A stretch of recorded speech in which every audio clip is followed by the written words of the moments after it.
कि जिनको ताज़ी ताज़ी डिवोर्स हुई हो या जिनको मोहब्बत में धोखा मिला हो, उनको सब्र कैसे आए? क्या करना है सब्र करके? दुख को एंजॉय करें। दुख को भी कोई एंजॉय करता है सर? मैं तो करता हूं। दुख में रहें, लेकिन मुसलसल नहीं रह सकते आप।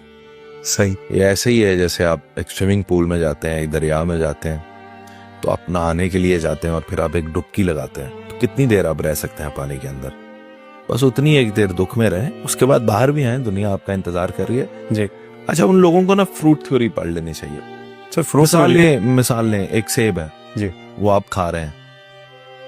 आप जानते हैं वो सेब बना ही आपके लिए, दुनिया में आया ही आपके लिए था, वो पैदा ही आपके लिए हुआ था। वो दरख्त किसी ने लगाया जी, उसको पानी किसी और ने दिया, फल लगा, तोड़ा किसी और ने, फिर बिका।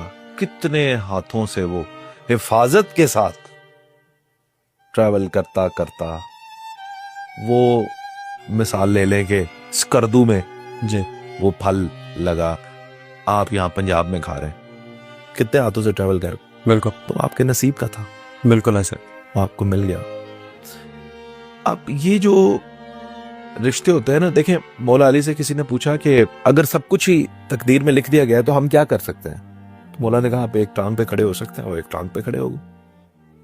मौला ने कहा दूसरी टांग भी उठा लें, उन्होंने कहा ये तो नहीं उठा सकता। तो कहा इसी तरह ही है, सही। कुछ आपके कंट्रोल में है, कुछ तकदीर के, कुछ तकदीर के तो आपके भी कंट्रोल में है, लेकिन कुछ चीजें हम चेंज नहीं कर सकते। क्या चेंज नहीं कर सकते? आप अपनी मर्जी से पैदा हुए नहीं हुए। आप अपनी मर्जी से दुनिया से जाएंगे? नहीं जा सकते।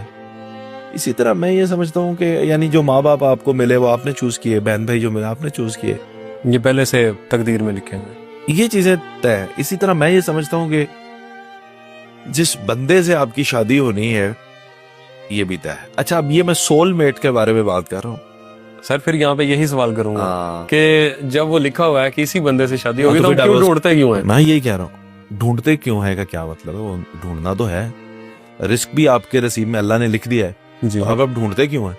मेहनत तो अपने हिस्से की करनी है ना। ढूंढना मकसद नहीं है। मैं ये कह रहा हूँ सोलमेट जो है ना वो तो मिलेगा ही मिलेगा, खुद आके मिलेगा। सही।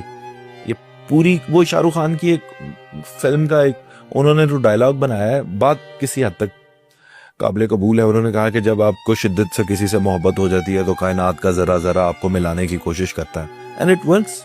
सही। It happens. फिर चीजें आपके हक में होना शुरू हो जाती हैं, आप महसूस करेंगे। सही। अच्छा देखें, तो वो सोलमेट इसलिए कह रहा हूं कि वो आपको पता लग जाएगा कि हाँ, जैसे आप